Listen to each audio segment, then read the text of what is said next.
BRS పార్టీలో ప్రస్తుతం CM కుర్చీ కొట్లాట నడుస్తుందని చెప్పేసి కూడా చెప్పుకోవచ్చు. గతంలో కవిత గారు నిజామాబాద్ పర్యటనలో కూడా కవిత గారు రావడంతో తన అభిమానులు సీఎం సీఎం అని చెప్పేసి నినాదాలు చేయడం అనేది జరిగింది. అలాగే మొన్న ఏసీబీ విచారణ అయిపోయిన తర్వాత కేటీఆర్ గారు కూడా తెలంగాణ భవన్కి రావడంతో అక్కడ కూడా సీఎం సీఎం సీఎం అంటూ నినాదాలు చేయడం అనేది జరిగింది.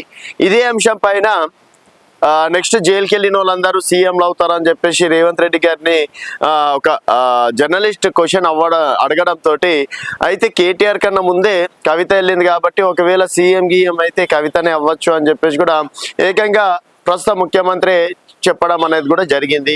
మరి ఆల్రెడీ ముఖ్యమంత్రి క్యాండిడేట్ గా పార్టీ అధినేతగా పార్టీ బరువు బాధ్యతలు మోస్తున్నటువంటి కేసీఆర్ గారు మాత్రం ఈ విషయం పైన సైలెంట్ గా ఉన్నారు. సో కవిత గారి విషయంలో కావచ్చు, అలాగే కేటీఆర్ గారి విషయంలో కూడా ఏసీబీ దాడులు జరుగుతున్నప్పటికీ ఏసీబీ విచారణ చేస్తున్నప్పటికీ కూడా కేసీఆర్ గారు ఎక్కడ కూడా ఒక మాట కూడా మాట్లాడలేదు. మరి ప్రస్తుతం బీఆర్ఎస్ పార్టీలో ఆధిపత్య పోరు ఏమన్నా నడుస్తుందా? హరీష్ రావు గారు కూడా కొన్ని సందర్భాల్లో వెళ్ళినప్పుడు అంటే సీఎం అని చెప్పేసి డైరెక్ట్ గా చెప్పలేరు, కానీ అక్కడ మాత్రం చాలా కామర్స్ గా ఉంది.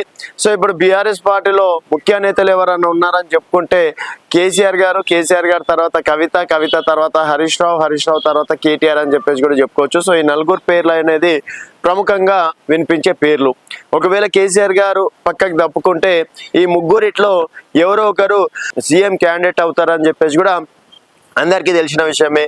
అలాగే త్వరలో పార్టీ మార్పులు చేర్పులు అలాగే అది ప్రెసిడెంట్ ని కూడా నియమించే అవకాశం ఉందని చెప్పేసి అంటున్నారు. మరి ప్రెసిడెంట్ అలాగే వర్కింగ్ ప్రెసిడెంట్ ఇట్లాంటి కీలక బాధ్యతలు కూడా కార్యకర్తలకి కావచ్చు పార్టీ ముఖ్య నేతలకు ఇవ్వాలని చెప్పేసి కూడా భావిస్తున్నారు.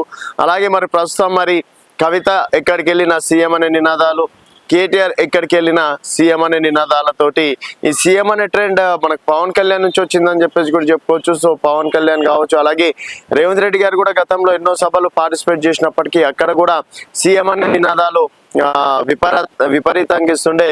సో మొత్తానికి ముఖ్యమంత్రిగా రేవంత్ రెడ్డి గారు అయ్యారు. మరి ఇప్పుడు బీఆర్ఎస్ పార్టీలో సీఎం క్యాండిడేట్ ఎవరు? కవితనా ఇటు కేటీఆర్ ఎవరు ఉంటే బాగుంటుంది, పార్టీ మళ్ళీ అధికారంలోకి వచ్చే అవకాశాలు ఉన్నాయి, కార్యకర్తల్లో జోష్ నింపే అవకాశాలు ఉన్నాయి అనేది మీ అభిప్రాయాల కింద కామెంట్ రూపంలో తెలియజేయండి. చూస్తూనే ఉండండి తెలంగాణ వెలుగు.